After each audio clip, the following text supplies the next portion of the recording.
اسمعني زين. لو قلتلك إنه في واحد نام ببيته هو يحسب نفسه بأمان وصحى عليه الموت وهو ما يدري من وين جاء، بتصدق ولا بتقول مستحيل؟ اللي يعيش معاك وتاكلك وتشرب معاك ممكن يكون نهايتك؟ دقيقة، لا تكمل إذا قلبك ما يتحمل، لأنه اللي راح تسمعه مو قصة عادية، هذا فيلم أسود بكل معنى الكلمة، خيانة، لعب، ودم بارد ما ينفهم. بس قبل لا ندخل لايك واشترك وخلك معي للنهاية، لأنه كل تفصيلة بهالقصة أخطر من اللي قبلها، والنهاية أقسم لك ما رح تتوقعها. خلني أقول لك شغلة من البداية، مو كل اللي يبتسم لك صافي، وفي ناس لو تقرب منها خطوة تقرب من نهايتك بدون ما تحس. كانت واقفة عند الشباك، عيونها مو على الشارع، عيونها على فكرة في راسها من زمان، فكرة كبرت معاها شوي شوي لين صارت أكبر من أي شعور ثاني، لا حب ولا خوف ولا حتى ضمير. وبدون ما تلتفت قالت بصوت واطي كأنها تكلم نفسها: خلاص، كذا اللعبة وصلت لنهايتها، واللي بعده لازم يكون نظيف. ومن هني نرجع وراه، نرجع حق البداية، بس مو البداية اللي الكل يتوقعها. جيهان، البنت اللي لو شفتها أول مرة تقول هادي مستحيل تأذي نملة، هدوء، ملامح ناعمة، كلام موزون. بس اللي ما ينشاف بعينك هو اللي كان يلعب اللعبة كلها في بيت بسيط في كفر تهرمس، عايشة مع أهلها حياة عادية جدا، لا فيها رفاهية زايدة ولا فقر يذل، بس كفاح يومي. أمها طول الوقت تقول لها: يا بنتي ركزي بدراستك، ترى العلم هو اللي يشيلك فوق. وهي تهز راسها وتسكت، بس داخلها صوت تاني يقول: العلم ولا الناس اللي تدفع؟ خليني أشوف الدنيا بعيني أنا. يوم قررت تترك الدراسة الجو في البيت توتر. أبوها قعد قدامها وقال بنبرة فيها قلق: أنتي متأكدة من قرارك؟ مو لعب هذا. ردت عليه وهي تبين هدوء مصطنع: يابا أنا مو قاعدة أهرب، أنا أبي أساعدكم، أبي أصير مسؤولة. أمها ابتسمت بفخر، قالت: والله بنتي كبرت، الله يوفقك. بس الحقيقة كانت ناوية تدخل عالم ثاني، عالم فيه نظرات وابتسامات وكلمات موزونة، وكل شي له سعر. نزلت السوق، جربت تشتغل هنا وهناك، بين محلات، بين ناس، بين عيون تراقب وتحلل، وكانت تتعلم بسرعة. مو شغل، لا، كانت تتعلم شلون تخلي اللي قدامها يعطي وهو مستانس. واحد من البياعين قال لها يوم من الأيام وهو يضحك: والله يا جيهان، أنت لو تحطين كلمة بمكانها تخلين الواحد يطلع فلوسه. هو يضحك. ضحكت له بخفة وردت: على نياتكم ترزقون. بس داخلها كانت تقول: إيه، وعلى شطارتي تاخذون اللي عندكم بعد. ما كانت تتحرك خطوة إلا وهي حاسبتها، كل نظرة، كل كلمة، كل سكوت. لين جاها عرض زواج، شاب محترم، سمعته طيبة، بس في شي ناقص، شي الكل كان يشوفه عيب كبير يمنعه يكون كامل بعين المجتمع. البنات حوالينها كانوا يقولون: لا يا بنت، هادي مخاطرة، شلون تعيشين جذي؟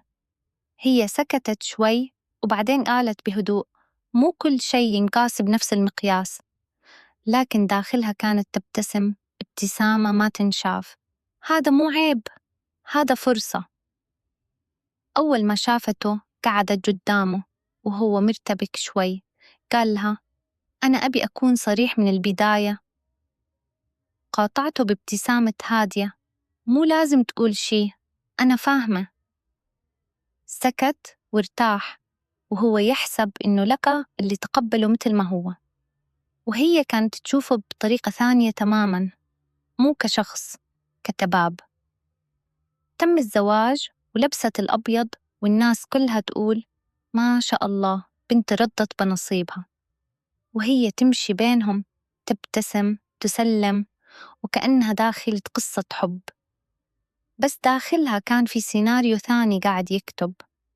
8 سنين، 8 سنين وهم تحت سقف واحد، حياة هادية جدا، لا مشاكل لا أطفال، كل شيء طبيعي من برا، لكن من داخل كانت تعيش حياتين.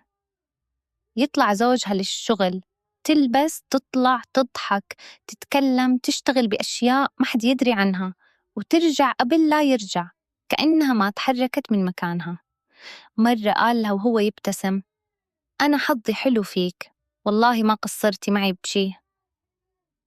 نزلت عيونها وقالت بنعومة: هذا واجبي. بس داخلها كان صوت ثاني يقول: واجب ولا استثمار؟ ومع الوقت بدت تحس إنه المرحلة هذه خلاص عطت اللي عندها، وقعدت تفكر: الحين وين الخطوة اللي بعدها؟ لين يوم وهي تمشي بالشارع شافت رجال كبير بالعمر، مرتب، واضح عليه الغنى من لبسه، من وقفته، من سيارته. وقفت لحظة، عيونها ثبتت عليه وقالت داخلها: هذا مو شخص، هذا نقلة. اقتربت منه بأسلوبها اللي صقلته سنين، نظرة خفيفة، كلمة موزونة، ضحكة محسوبة. قال لها وهو مبتسم: شكلك مو من هالمنطقة. ردت بثقة ناعمة: يمكن أنت اللي مو ملاحظ زين. ضحك. من هني بدأ كل شيء. الأرقام تبادلت بسرعة، واللقاءات صارت في الخفاء، وهي كانت تدير اللعبة بشكل أكبر من قبل.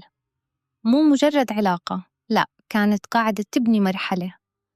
كان متعلق فيها بشكل واضح. مرة قال لها وهو يمسك إيدها: أنا مو فاهم شلون دخلتي حياتي بهالسرعة. سحبت يدها بهدوء وقالت: بعض الأشياء ما تحتاج وقت، تحتاج إحساس. وهو صدقها بكل سهولة. لكن فجأة صار شيء قلب كل الحسابات. وقفت قدامه، حاطة التحاليل على الطاولة، وصوتها هالمرة ما في لعب: لازم نوقف لحظة، لأنه اللي صار مو بسيط. تغيرت ملامحه وقال: شنو فيه؟ خوفتيني. رفعت عيونها له وقالت: أنا حامل منك. سكت كأن الدنيا وقفت، وكملت وهي تضرب الضربة الثانية: وإنتي تدري، اللي في بيتي ما يقدر يكون السبب. تنهد، حط إيده على راسه، وقال بصوت متوتر: تبين شنو الحين؟ قربت منه خطوة وقالت بهدوء قاتل: تبيني تزوجني. ومن هني اللعبة دخلت مستوى ثاني، مستوى ما فيه رجعة، مستوى كل خطوة فيه محسوبة، بس مو الكل رح يطلع منه سليم. واللي جاي مو بس خيانة، اللي جاي في شي أثقل، شي ريحته توصل قبل لا يبان. مو كل جريمة صوتها عالي، في جرائم تمشي على رؤوس أصابعها، تدخل البيت بهدوء وتطلع منه ما تخلي وراها غير ريحة خيانة وبقايا إنسان كان يحسب نفسه عايش بأمان. الليلة ديك كانت جيهان مرتبة كل شي، كأنها قاعدة تسوي مسرحية مو جريمة. كل تفصيلة محسوبة، كل حركة لها توقيت، وحتى الابتسامة اللي على وجهها كانت جزء من الخطة.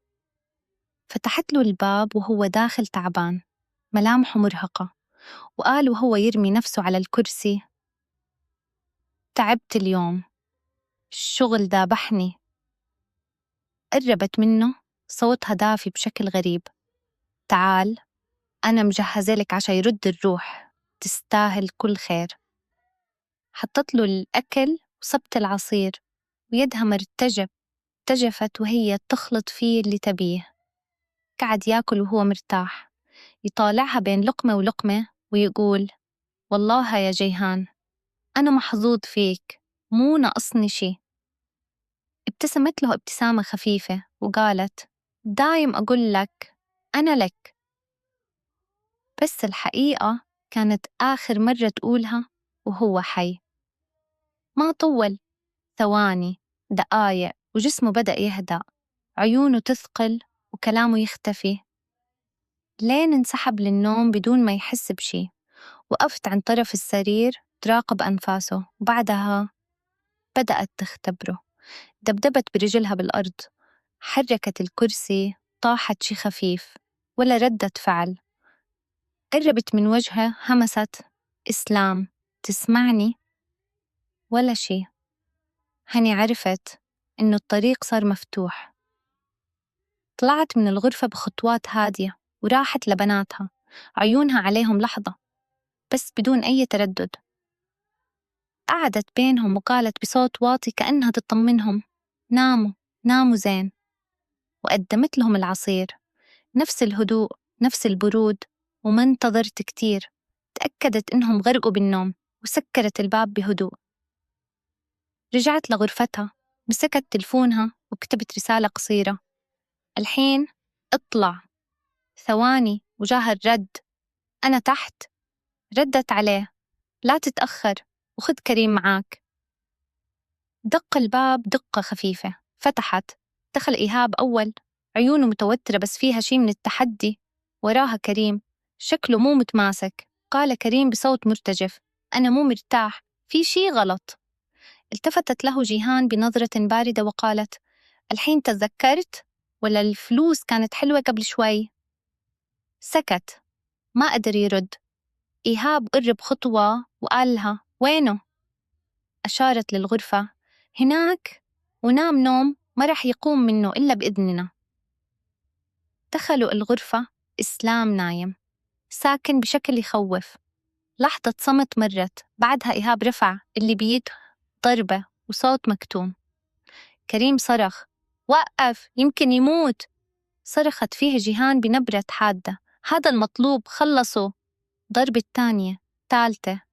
الجسم حاول يتحرك، حاول يقاوم، بس ما في وعي كافي ولا فرصة. وقفت تراقب، قلبها مو يدق، كأنها تشوف مشهد عادي. قربت وقالت بسرعة: لا توقفون، تأكدوا. ولما خفت الحركة التفتت وقالت: المخدة حطوها عليه؟ كريم تراجع: لا، لا، كذا كفاية. صرخت فيه: تبي نطيح كلنا؟ خلص. إيهاب بدون تردد حط المخدة، والتاني ساعده لين انتهى كل شيء. وقفت دقيقة تتأكد، بعدها قالت بهدوء مرعب: خلاص، الحين نبدأ الجزء الثاني. طلعت، شالت بناتها وهم نايمين، وطلعت من البيت كأنها رايحة زيارة عادية، ولا كأن وراها جثة. مر يوم والبيت ساكت، الجثة مكانها، الوقت قاعد ياكلها، والريحة بدأت تزحف. الليل تلفونها رن: إيهاب، الوضع مو طبيعي، الريحة بتفضحنا. ردت بدون ما تتوتر: خلاص، تعالوا نخلص اللي باقي.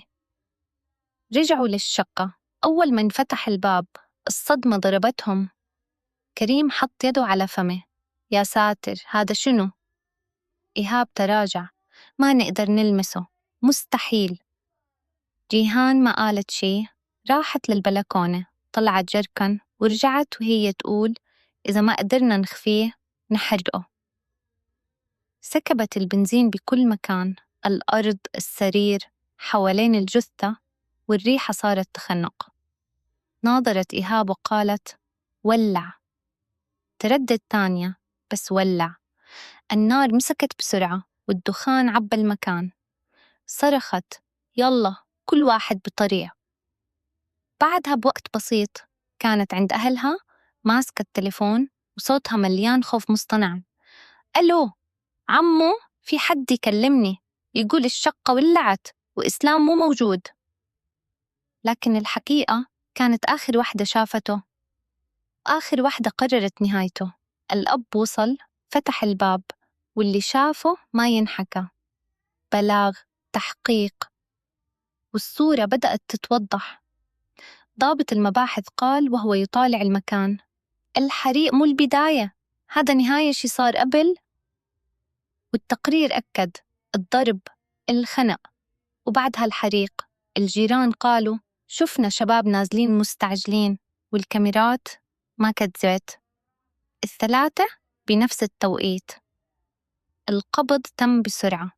كريم أول واحد انهار وهو يبكي ويقول هي اللي خططت، والله هي قالت لنا كل شيء، حتى الفلوس عرضتها علينا.